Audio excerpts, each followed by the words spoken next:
Hi, I'm Maddie. And I'm Caressa. You're not watching the Disney Channel right now. You're listening to Dreadfully Twisted!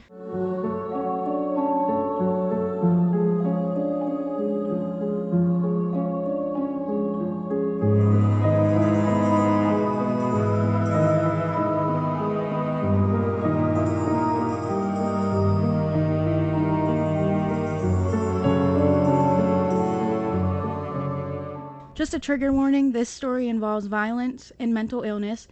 Viewer discretion is advised. I'm excited to hear your case today. I mean, I'm not excited, but I'm excited. Definitely not a good thing. I have no idea what you're talking about today. So This is gonna be a wild ride. It really is. Not in a good way. Yeah. Okay. YouTuber Trey Sessler, also known as Mr. Anime or Lenscap Productions, started making YouTube videos at age 17. In September 2006, he began making content which consisted of short, funny videos and bloopers of himself and occasionally included his parents and brother. About a year after creating his channel, Lenscap Productions, he created a new channel called Mr. Anime, where he reviewed movies and TV shows in the anime genre. He gained subscribers for posting honest and straightforward reviews by Talking is hard. It really is. Talking is very hard. And by 2011, he had posted over 300 videos. That's a lot of videos. That is a lot of videos. Yeah. I wish I could do that. Me videos. too. Can we post that many podcasts? I hope so. He also reached 1 million views in 2011 alone. Oh my god. Yeah, which at the time was an enormous amount, and probably still is an enormous amount. That is an enormous amount because Jeremy tries to stream, my boyfriend, and like it's really hard to get that many views. Yeah. And it's funny because I was looking at a case where my person was like a streamer too, or a YouTuber. Okay. Sorry, I made her lose her place. No, that's okay. I lose my place by myself all the time. Same. Sometimes our mouths just don't work. It's just my brain works too fast for my mouth. Yep. Same here. Okay. Trey would still upload his funny skits occasionally to try and mix up the content on his channel, but little did his viewers know these funny skits would become more and more disturbing. But before we get into that, I want to talk a little bit about Trey's life growing up. Trey Sessler was born on August 3rd, 1989 in Waller, Texas. Growing up, he didn't get into much trouble and never complained about any bullying at school. Trey was a completely normal kid, but at age 13, he informed his teacher about a terrifying plan he had come up with. Get ready for this, because when I seen this, I was just like, shook. I'm like in suspense right now. Oh god, okay. Here we go. Get ready for this, because this is crazy. I'm only laughing because I'm uncomfortable. Yeah. I laugh when I'm uncomfortable or nervous. Yep. So whenever I laugh during this, like I don't think here. it's funny. It's just I don't know how to like react. Yeah, we are not laughing. Murder is not funny. No, it's just I'm uncomfortable and I'm like anxious, not excited, but like anxious to hear what's gonna happen. Okay, sorry. He had told his teacher that he was going to call 911 to complain about a suspicious shadow lingering outside of the window at his parents' home. Then, he would wait in the woods nearby for police to arrive, club them in the head with a baseball bat, take their firearm, and head to his friend's house and shoot him. I know. Wait, what? Tell me that again. All right. He would do this to the police? He was going to call 911. Complain about a suspicious shadow lingering outside the window. Like at his house. Yeah, at his parents' house. He lived there with his parents. Okay. And he would wait in the woods nearby for them to arrive, and then he would club the police with his baseball bat and take their firearm and head to his friend's house and shoot him with it. Okay, so he shot his friend. No, this was his plan. He was going to. Oh, this was his plan. Yeah. I was like, this actually happened? No, this is what he told his teacher that he was going to do. Yeah. What? First of all, the teacher. Why would... Okay, does she report... Or do they report this? Okay, well, here we go. You're gonna see. You're about to see. You're about to find out. This obviously raised concerns, and his parents made him see a psychiatrist. However, nothing came of this, and the whole situation was dropped by both the school and the police. Did the teacher tell the parents, though? Yeah, they did, because they made him go see a psychiatrist after that. Why would you think about doing, especially your friend? I know. Like, somebody that's your friend, you would never do that to. That's just insane. How does your mind, like, create that plan? Like, how, like, your brain has to be really, like... It has to be really messed up. Yeah. And, like, I feel bad because he needs help, and obviously... They were trying to get him help, but that's just so sad. I know. Clearly, the help they were giving him was not the right help that he needed. Well, yeah. Which is really sad. La la la la. While she finds her place back in her notes. Even though I'm probably distracting her. No, you're not. Okay, Trey was big into firearms and started to include them in his skit videos. But those skit videos slowly turned into demonstration videos on how to use them. In these videos, he would condemn gun violence and made it known that he had a strong stance against it. Interesting. Wait, he condoned gun violence, but then said he had a strong view. No, he condemned it. Like, he did. Oh, okay. He was he was against it, but he wanted to shoot his friend. Okay. Maybe it's because he was getting help. Yeah. And he was trying to, like, change. Yeah. Ish. Change-ish.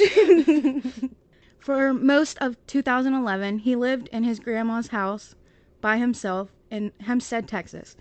He moved in soon after she passed away, mainly because his relationship with his father, Lawton... I like that name. Lawton, yeah. It's different. I've never heard that before. Deteriorated due to Trey dropping out of college with his father, which his father was not happy with. But he also wanted to look after his grandma's home. While living alone, Trey's behavior was left unchecked, and he started to become obsessed with historical school shooters, such as, you guessed it, the Columbine shooters, and even became obsessed with the notorious serial killer Ted Bundy. The two most, like... Yeah. People always want to follow those. Yep. That's just crazy. Trey actually downloaded a satellite map of his old school, Waller High School, and started to plan a massacre of his own. His plan was to ram his car through the gate and courtyard before getting out and shooting as many people as possible with his .22 rifle, but not just yet. How old was he at this time? You said he was born in 1989? Yeah. Okay, he was 22. 22? Yeah, he's 22 at this time. Okay, this one. Okay, this part, viewer discretion is definitely advised. It really made me upset. Okay, here we go. I love animals, so obviously this was like extremely difficult to... I have 4 animals. Yep, we love animals, so this was like horrible. Okay. Well, thank you for preparing me. Yeah, I warned you guys. I warned you. If you want to skip ahead, we completely understand. Yeah. Now's the time. Rumors started to circulate online that he was using live animals, including his pet rabbit, as target practice. Towards the end of 2011, arguments between himself, his father, and his brother became a lot more frequent and were mainly caused by Trey's alcohol abuse, which had gotten considerably worse. Then, at Christmas time, he told his friend he was planning to kill his father because Trey believed his dad saw him as a crazy, unstable lowlife who would never do anything with his life. Trey's father believed he was a little misguided and lost, but still had hope for his son. Well, yeah. He is lost. Yeah, definitely. He's more than lost. Unfortunately, he really needs help. Yeah, he definitely does. On February 2012, he uploaded a video called Mr. Anime is Planning Something. Here is the actual audio from the video. Well, hi everybody, it's Mr. Anime here, and I'm recording on my MacBook's web camera, and my MacBook's from like 4 years ago, so the web camera's not that great, so you'll have to bear with me. This is just an update video to let you guys know that I'm going to reward myself with probably a 2 or 3 week break coming up here from YouTube videos, anime reviews in particular. I might do some blog stuff. I want to thank you guys a lot for sticking with me and watching the channel. I got more subscribers than ever. I have more views than ever, and everything is going really good. So I'll probably be putting out some blog videos, like I said, and I hope you enjoy those blog videos. I hope you definitely enjoy those.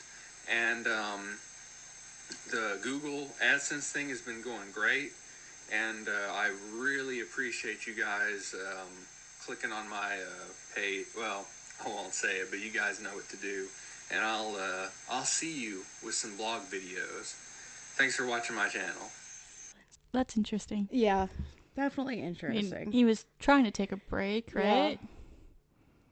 Yeah, so he was going to take a break, but that didn't work out. He did not end up taking a break. Because on I relate to that. Yeah. Relatable. On a different level. Yeah. I don't give myself a break ever. And whenever I say I'm going to, it never happens. And then I'm like, oh, I should do this instead. Yep. Work on something else. On March 13th, 2012, he put up a video called Mr. Anime's New Job, in which he talks about getting a job in the film industry, which later was found out not to be true. Like, the film industry is like movies? Yeah, I guess so. Okay. But he actually didn't even end up getting a film job at all. So, well, maybe he was planning to and it just didn't happen. I don't know. But here is the video. Here's the video. Well, hey everybody, what's going on? It's Mr. Anime here.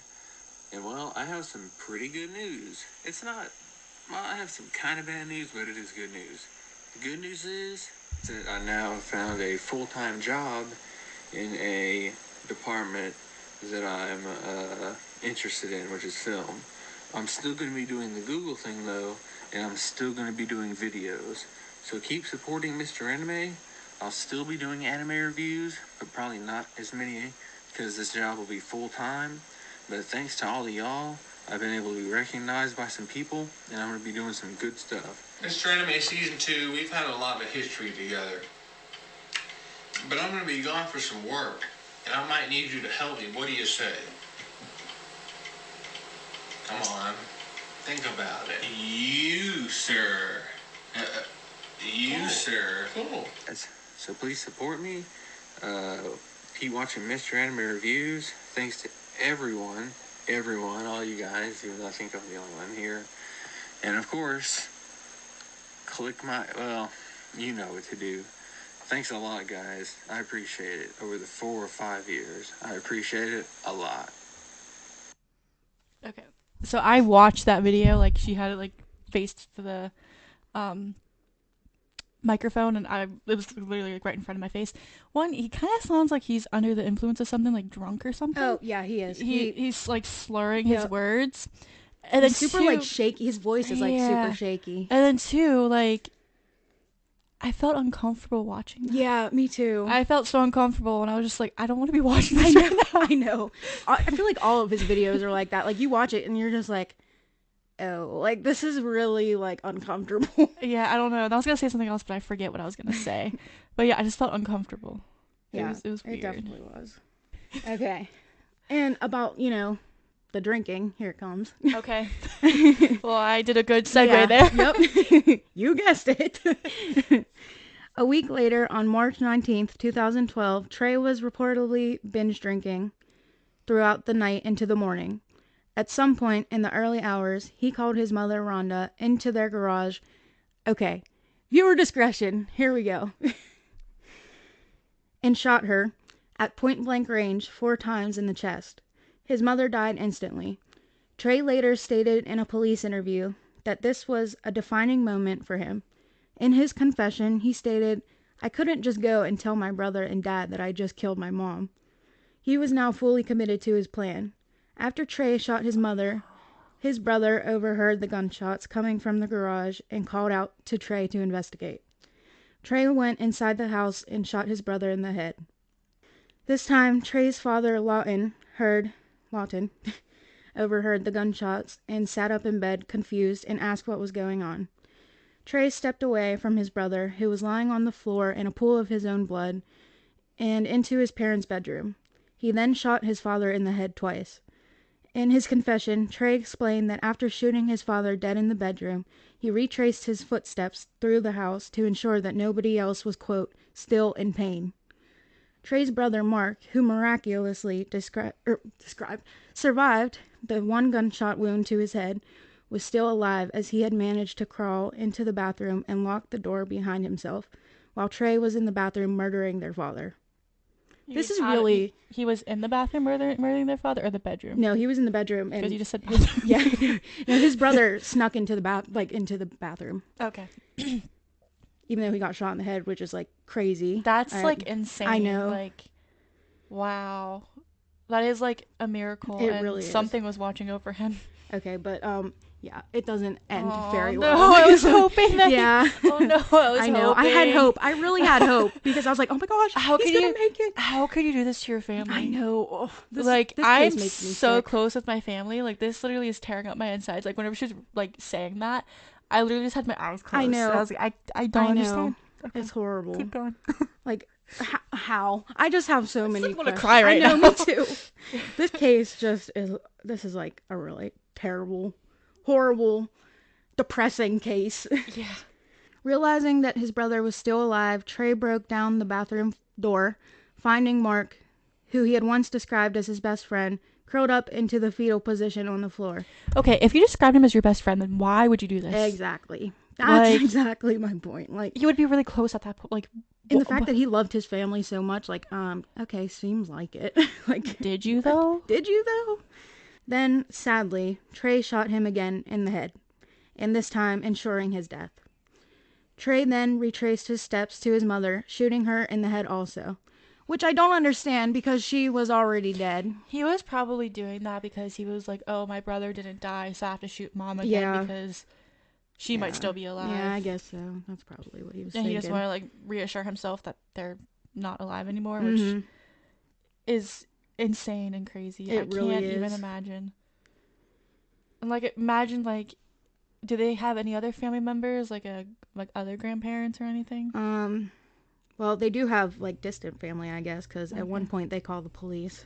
Well, yeah, and it's just, like, sad because, like, you lost your whole family. I know. It's horrible. Like, a whole part of your family, like, okay, like, And everybody's probably, like, so confused, like, everybody else in the family, because they couldn't get in touch with them. Like, how did this happen? I know. Ugh.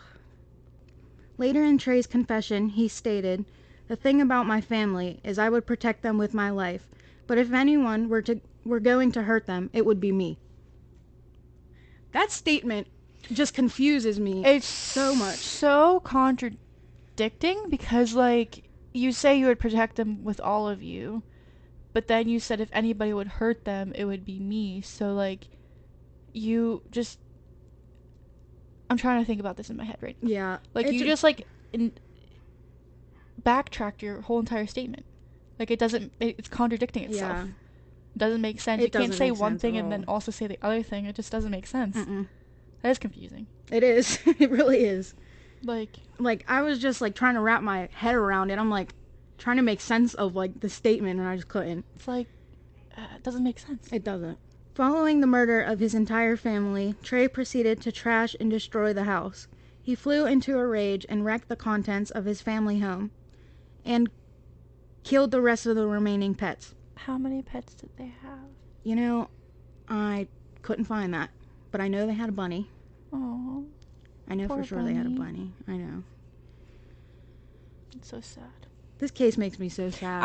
Okay, I'm just gonna say this. I hate whenever, like, there's, like, a case you're, like, looking at or, like, reading about or you hear about, and they always, like, lock the dog in, like, the next room, or they hurt the animal. Like, why? I know. The animal could have lived without, like, it's not gonna call the police on you. Exactly. They're so innocent. Like, what did they do? And Nothing. animals are, like, pure and, like, so amazing. Why would you hurt something? And, like, again, why would you hurt your family? They're probably so amazing too. Exactly. Like, they deserve to live, and you just cut their life short. And then you had to kill the animals too. It's just so sad. I know. That, like, broke me. That makes me angry. I know. It makes me angry, but so sad at the same time. Because, like, I could never imagine doing that. Like, I would protect my family and my animals with, like, literally with my life. all of me. Like, I would die for them. Me too. And I would never hurt them. After this, he wrote confessions on the wall, doors, and cabinets, such as, "I will never forgive my state of mind," and "I love my family." Yeah, seems like it. I mean, it is sad because he did need help, and you can feel sorry for, like, who he was before this, not who he was after it happened. Because he has to know, like, this is wrong, but he just couldn't control that, and it's just sad because he did need help, but if he would have got the help that he needed, I mean, I know he was seeing a psychiatrist, but obviously that wasn't helping. More help. Like, yeah, more help. He needed more help. It's just sad. And what he was, like, if he was on antidepressants or something, like, obviously those weren't working out. So he should have tried something else. Yeah, he should have gotten more help than he should have. And probably would have totally avoided this whole entire situation, this whole case. That happens with a lot of them now. This is so crazy. This is only in 2012. I know. Like, that doesn't feel that long ago. I know. Like, it feels like it was, like 2 years ago. I know, seriously. But I'm like, wait, that was, like, it's 2023 now. I know. That was, like, 11 years ago. It does feel like it was 2 years ago. It really does. We said at the same time. Oh, okay. This is why we're friends, guys. Well, lifelong friends. Yeah, lifelong friends. We are besties forever. We are conjoined. Like, I'm pretty sure I knew you since, like, you were born. Yeah. Trey then fled the house in his 2020 black Ford Mustang, taking his rifle with him. Wait, 2020? Yeah. This was in 2012. I was like, wait, how did he, like, time travel? How did he go to 2020 and then go back to 2012? Well, that's not right. Just say Ford Mustang. You don't have to say the year. I said the year earlier in here, and I don't remember what year it was. But refer back to then if you want to know what year the Mustang is. Just do a quick rewind and then come back. The police were called by worried neighbors who had heard the gunfire coming from the house, as well as concerned relatives who could not get in contact with the family. As police arrived at the Sessler home at 1:00 p.m. on March 20th, 2012, they found a message written on the front door. It read, "I will never forgive myself. God forgive me."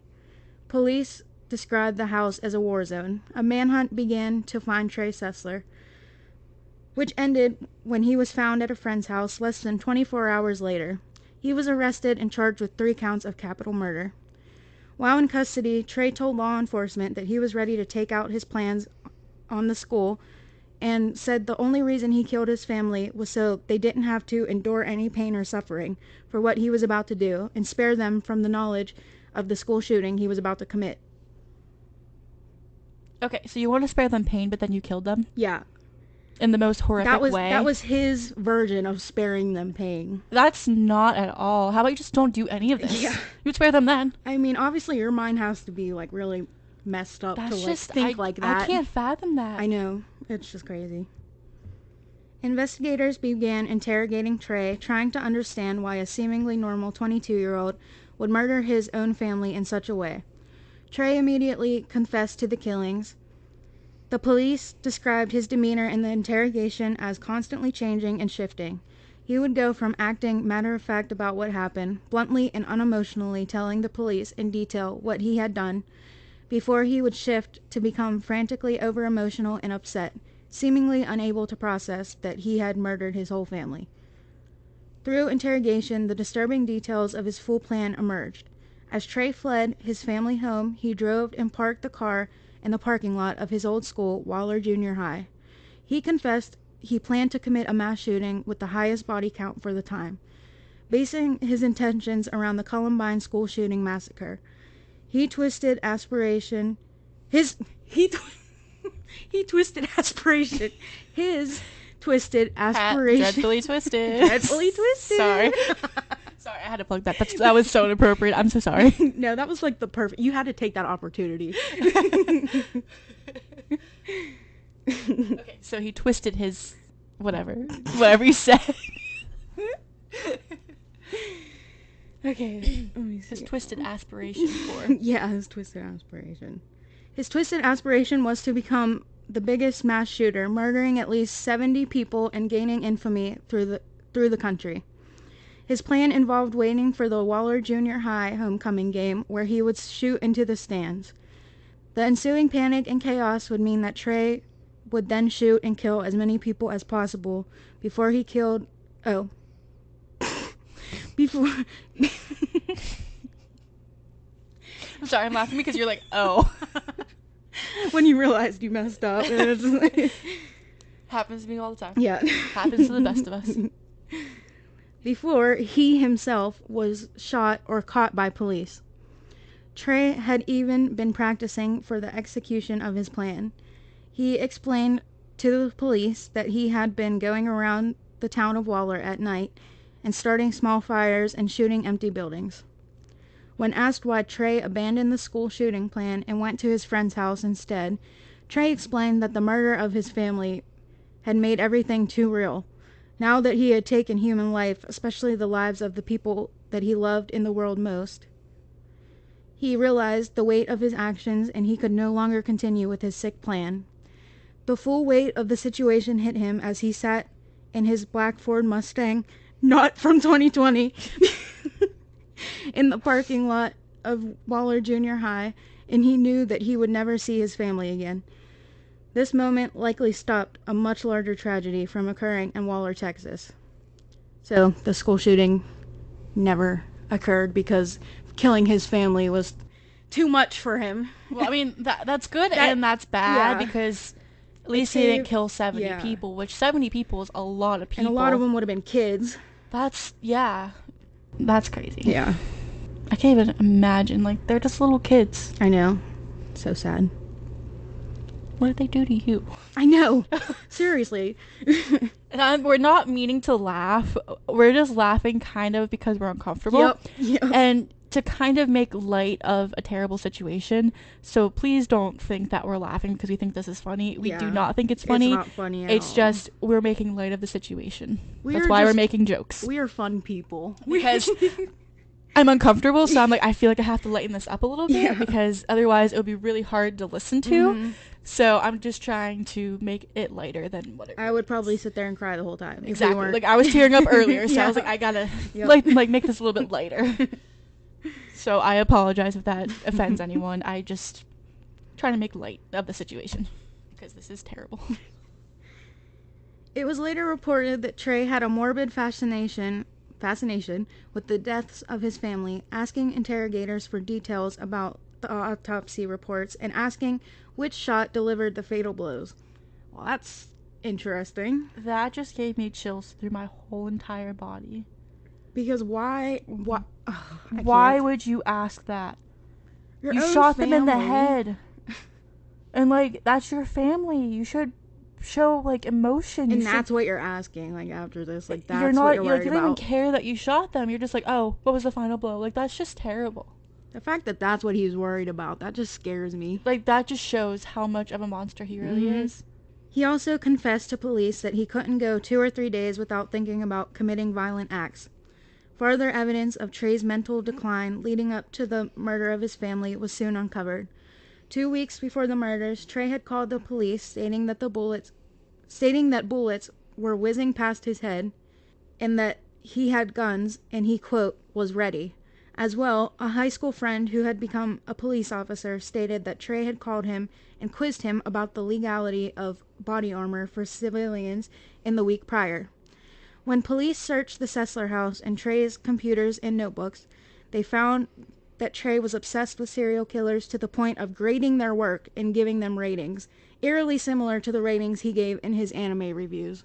That is terrifying. Another chill, like, whole entire chill through my whole entire body. Too.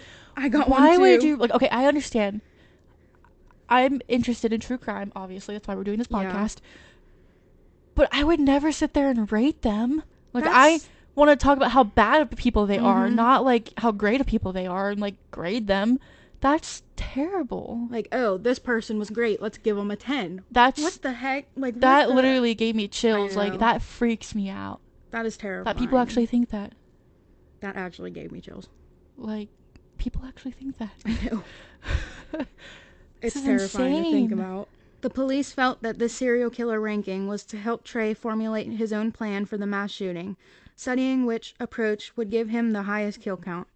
They also noticed his particular obsession with the videos of the Columbine school shooting and Eric and Dylan, who committed the massacre that killed 13 people in October 1999.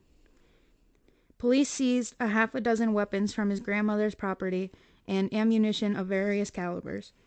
Trey pled guilty to the murders and was sentenced in August 2012. He was given life without the possibility of parole and has not appealed or contested this ruling. It is reported that he believes he belongs behind bars. And we think so too. Well, yeah, obviously you belong behind bars because you killed 4 people. Yeah. Wait, 3 people. Your family. You killed your family. But, like, that's insane. And then you're planning to kill, like, I can't even. Can you even wrap your head around this whole case? I can't wrap my head around it. Because I can't. I can't either. How could you do this? I don't know. It's just a mind of a killer. Well, I mean, it's just... Would he be considered a serial killer because he killed 3 people? Not like serial killer. I mean, like... But like a mass murderer. Yeah. Okay. Yeah, because he was planning a mass shooting, so... Yeah, but he also killed 3 people at the same time. Yeah. So I guess that... Which was his family, yeah. just to remind you. And the pets. Yeah. Don't Those forget the innocent pets. I can't, like...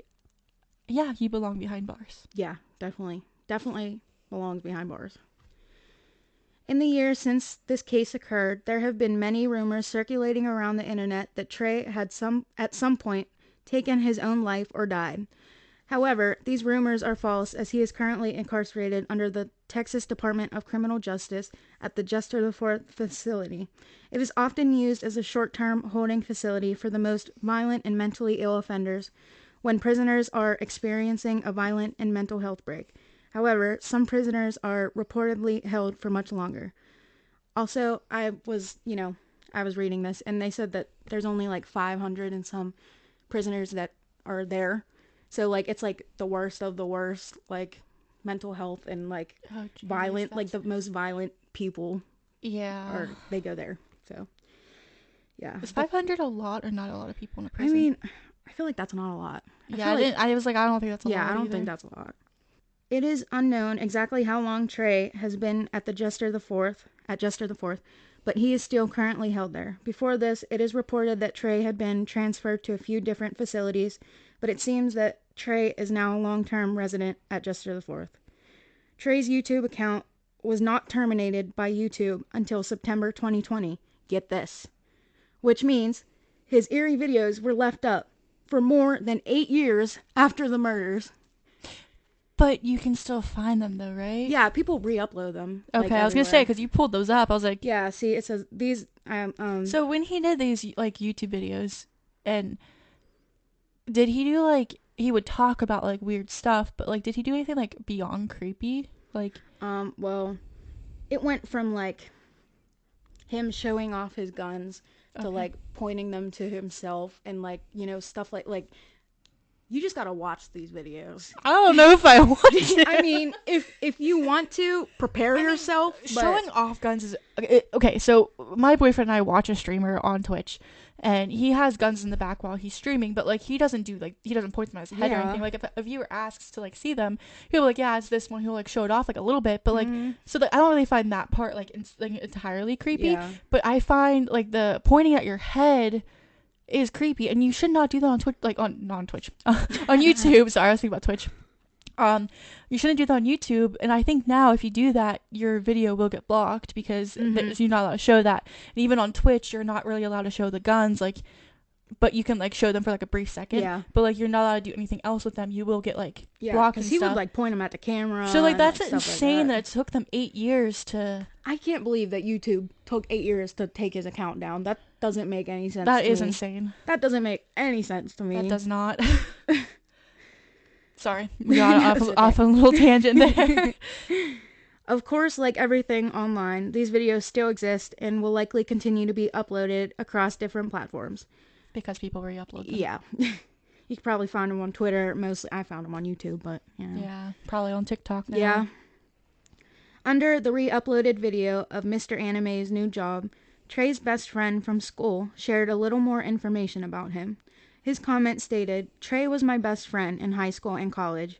I was in several of his videos on his YouTube channel, Lenscat Productions. This was really disturbing and out of the blue. He was not violent. I don't think he ever got into a fight. He was disturbed, however." Yeah. Unfortunately, a lot of people say like, "Oh, I would never imagine this person to do this," or "I would never think that they would do this," but you really don't know people. Yeah. Like, you really don't know them. You really don't. Like, you can trust them to like a certain point, but you don't know what they're gonna do. Like, that's why like I have a hard time trusting live people. It's like, I don't know what they're gonna do, but like you just gotta understand, like, anybody's capable of anything. Especially like these days, like, it's just. So I have a question. I don't know if you know this or not. Yeah. I'm sorry, I'm asking like a lot of questions. No, it's okay. Did he actually make money from his YouTube channel? Not that I know of. Okay. I don't think so. Because I know now you can. Yeah. But I was just wondering, at that time, did he actually make money from it? I don't think he did. Because his dad was mad that he couldn't get a job, so he wasn't making any money. Well, a lot of YouTubers and streamers like that, their parents think that that's not a job. Yeah. But they do make a good decent amount of money with it. But I was just wondering, since this was in 2012, it's completely different than like nowadays. And I was wondering if he actually made money from it, because maybe that's why he didn't get any other job. Yeah. But just a little side note. Little thing that I was just wondering. Yeah, from what I've seen. Because I know a little bit about that because... Yeah. Just wondering. I wasn't aware he was on antidepressants because he kept personal stuff pretty hidden. He seemed like a normal dude, just nerdy and quiet. Often, I blame myself because I wish I'd talked with him more. This was his best friend saying this, right? Yeah, this was his best friend in high school and college. He said, I wish I talked with him more, reached out more, and maybe this could have been avoided. He loved his family and would even die for them, which he wrote in the crime scene. I'll never understand what happened. I miss Rhonda, Lawton, and Mark so much. And I miss my old friend Trey. I'd give anything to go back 7 years to when everything was normal. Us just making anime reviews and silly little action movies on YouTube. That's not how the world works, sadly, and I hope his story can help someone else in the future. Talk to your friends. Try to get them help. Don't let them go down a path of darkness. That gave me chills. I know. That's so sad. I know. I mean, I wish he would have got help, because then those 3 people would have been alive still. And the fact that his best friend blames himself. Like, yeah, I mean... That hurts. It's probably survivor's guilt. Yeah. Because... Was he the friend that he went to their house after the murders? Oh, because I was going to say that would have a lot to do with it too. But, I mean... It could have been. I don't know. I was just wondering. I don't think I didn't see anything about which friend he went to. I mean, it's sad that he blames himself, because he probably thinks like, oh, I should have noticed it. I should have known that this was going on, because like it's your best friend. You feel like you should know when they're going through something that's difficult, but you can't blame yourself. I mean, he was out of college at this point, and stuff. So like, you're getting your life together, so you have other things to worry about. You can't. I mean, I understand how he feels bad. And he probably was really close with like Trey's family.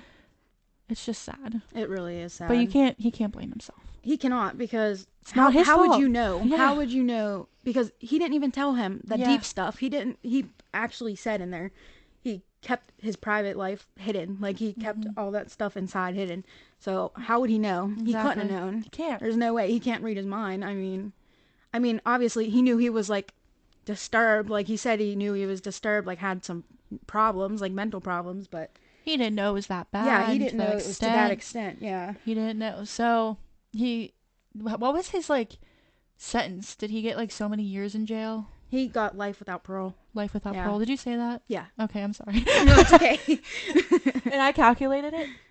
So he was born in 1989, and it's 2023. He's 34. He is not like, that's like still so young. I know. He really is. Like, that's crazy. That's crazy. I just He still got his whole life in there to exactly go. Like, don't do that.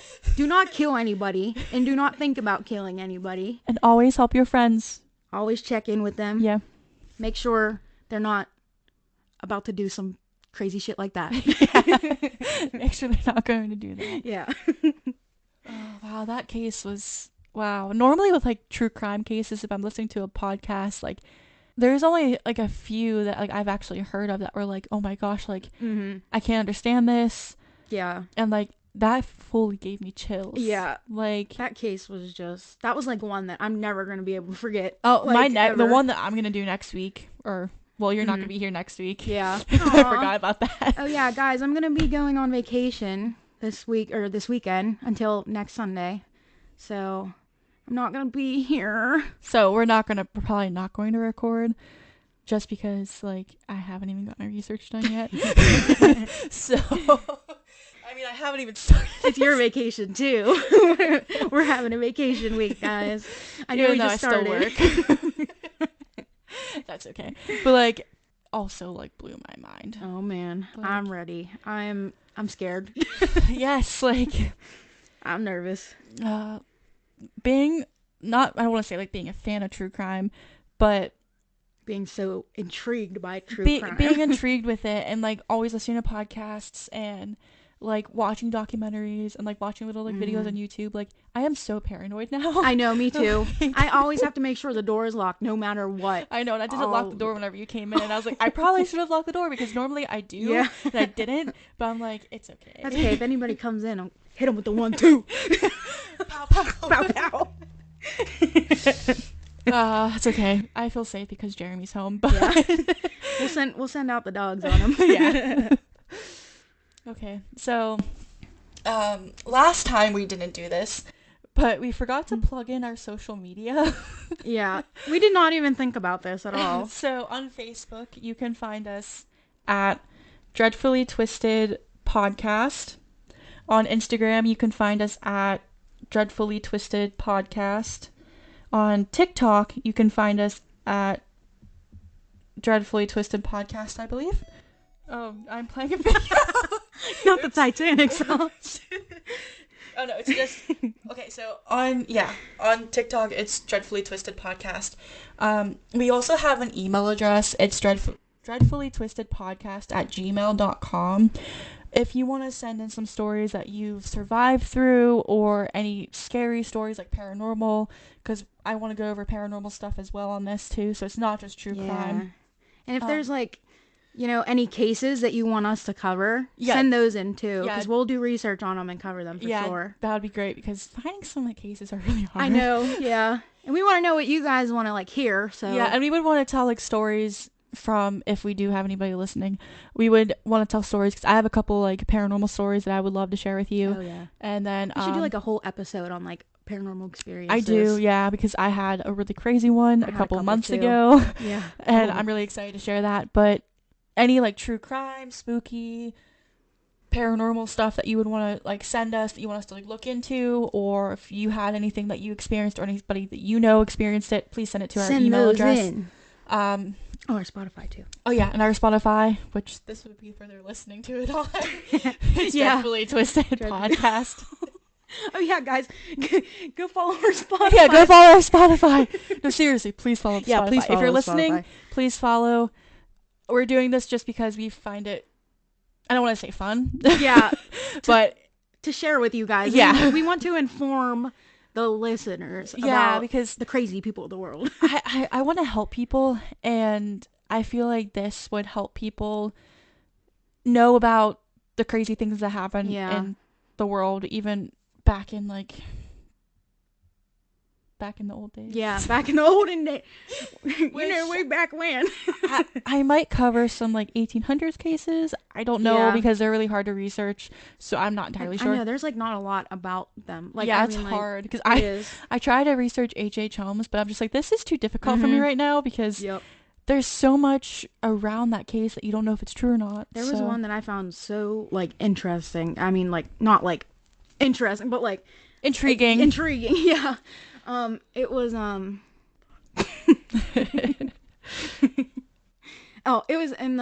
it was like 1820 or something like that. Okay. It was an 1820 case.